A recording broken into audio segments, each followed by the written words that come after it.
Hi, everyone. My name is Lexi Veselinov, and today I will be talking about COVID-19, specifically disproportion in underrepresented communities. Looking at COVID-19 disparities through a biomedical lens. Preliminary data show that diabetes, hypertension, and obesity all are diseases that can increase a patient's risk for COVID-19 and mortality. African Americans specifically have a disproportionately high prevalence of these kinds of diseases, and therefore they are more likely to die prematurely compared to whites. Therefore, these long-standing health disparities contribute to disproportionate deaths among African Americans with COVID-19. The disproportionate burden of these kinds of chronic medical conditions is often exacerbated by lower access to healthcare among some racial and ethnic minority groups.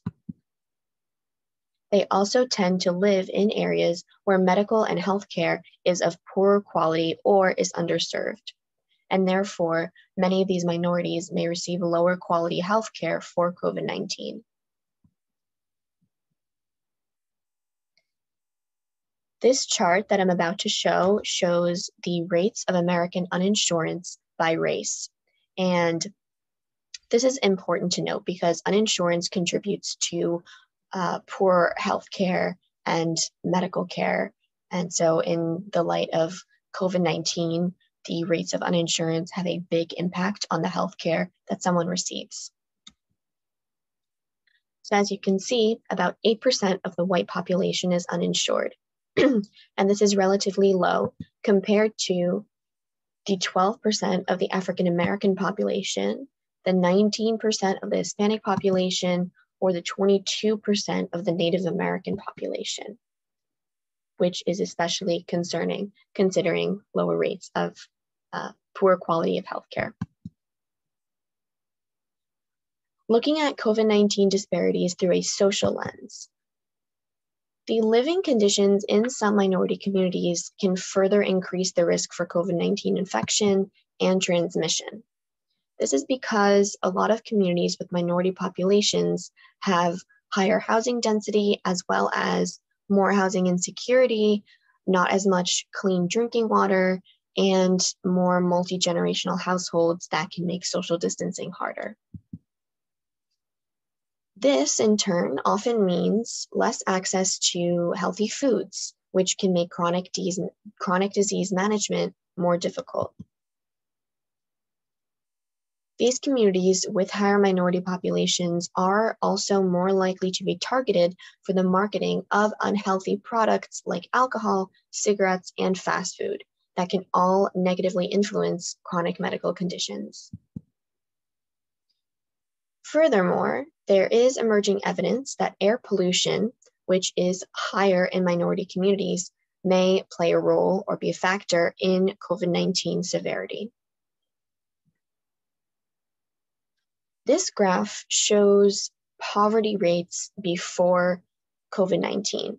So as you can see, about 8% of the white population is impoverished compared to the 21% of the African American population, the 17 or 18% of the Hispanic population, and the 22% of the Native American population.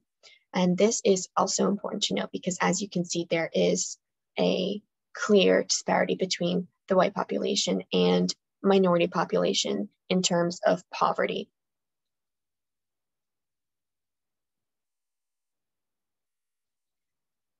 Studies have shown that about 75% of the frontline workers in New York City are people of color. In addition to this, only about 55% of workers in the food service industry get paid sick leave. Furthermore, in terms of those who can afford to work from home, it's 20% in the African American population versus about 30% in the white population, which is also important to note because COVID-19 has made it much, much more difficult for many to be able to work in person.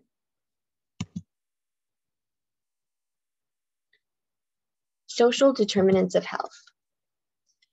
It is essential that credible, accurate health information is provided from health and healthcare institutions to the public. Minority groups are more likely to have communication gaps due to issues of health literacy, socioeconomic disadvantage, and limited English language proficiency. These gaps are exacerbated by a justifiable mistrust of health institutions. The result, therefore, is a relative lack of credible COVID-19 information reaching marginalized communities, which elevates the risk of disease contraction and transmission. So, accurate information is essential to the prevention of the spread of COVID-19. This is a map of the US, and in a couple of cities, there have been some data that show, for example, in Chicago, it has shown that Black residents have been 3 times as likely to have COVID-19 diagnosed compared to their white counterparts, and they're almost 6 times as likely to die from the infection. In Milwaukee, Wisconsin, African Americans account for 70% of those who have died from COVID-19, but they are only about 26% of the population. So as you can see, there's a big disparity there.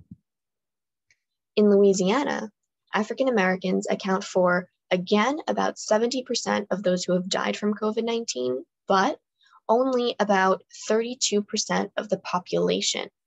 And again, this is especially concerning because, as you can see there, that is a big, a major inequity in terms of the percent dead from COVID-19 compared to that same population as a percentage of the entire population.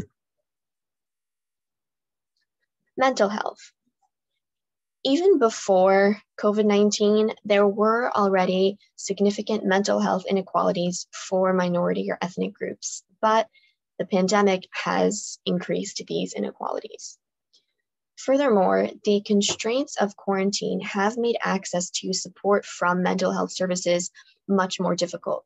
And this difficulty will increase pre-existing inequalities where a lot of people are not provided access to these kinds of mental health services.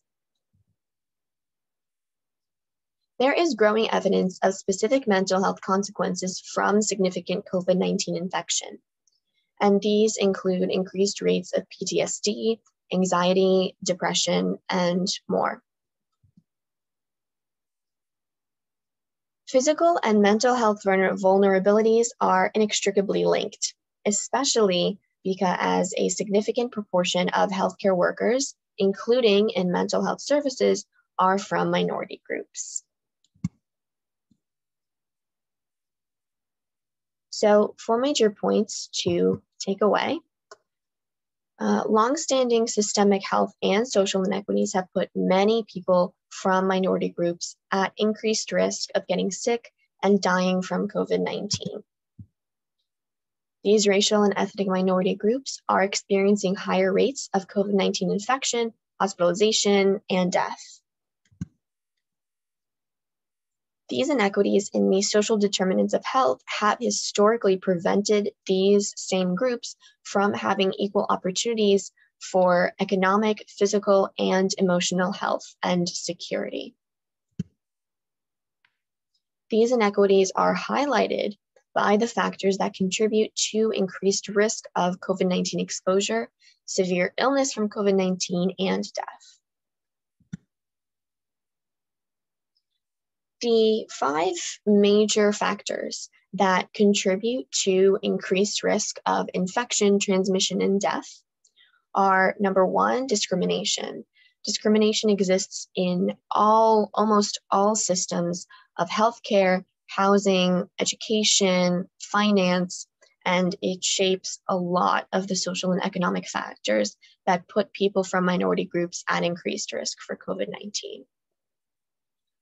Number 2 is healthcare access. People from minority groups are more likely to be uninsured than whites, as we saw in the previous chart, and they can also have limited access to quality healthcare. Number 3 is occupation.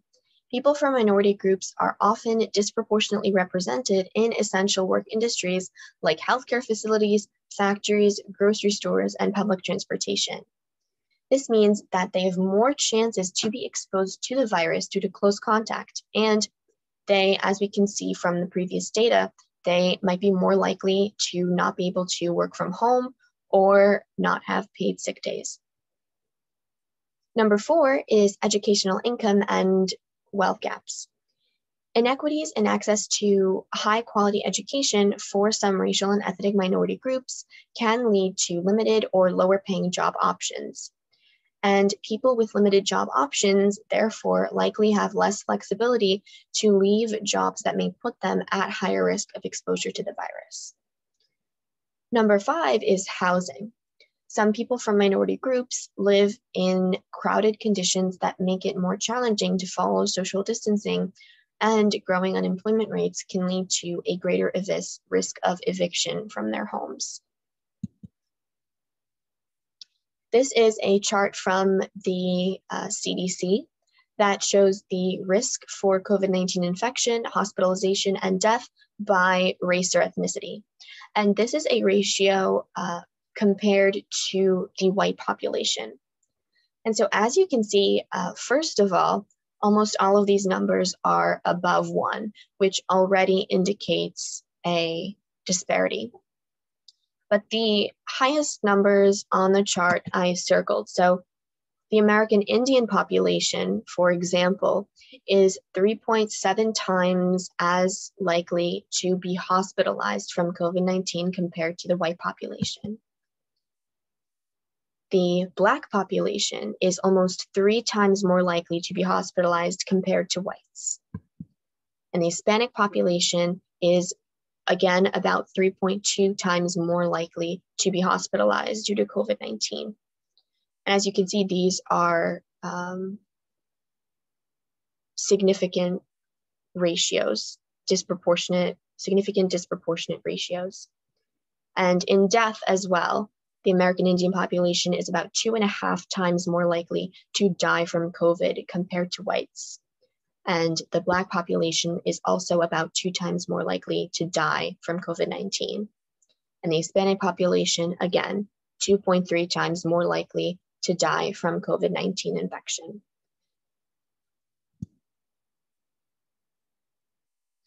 So, what can we do to move towards health equity? Well, it is essential to ensure that all people have the resources in order to maintain and manage their physical and mental health. And this includes easier access to information and affordable medical care. In addition to this, more programs and practices can be established that cater to different communities where people live. It is important to ensure fair and equal access to quality and affordable programs and services. And this is for all areas, in education, in housing, in transportation, in childcare, and healthcare, etc., because all of these have an important role in COVID-19 infection, transmission, death, and as well as access to credible information about the disease. And lastly, it is important to review the policies and programs that put people from minority groups at increased risk. And because this can really help improve these programs to achieve equal access to health for everybody. And not only will this make advancements towards health equity, but also economic equity and social equity as well.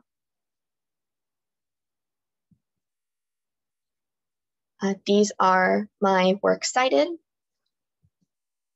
and that is the end of my presentation. So thank you all for listening.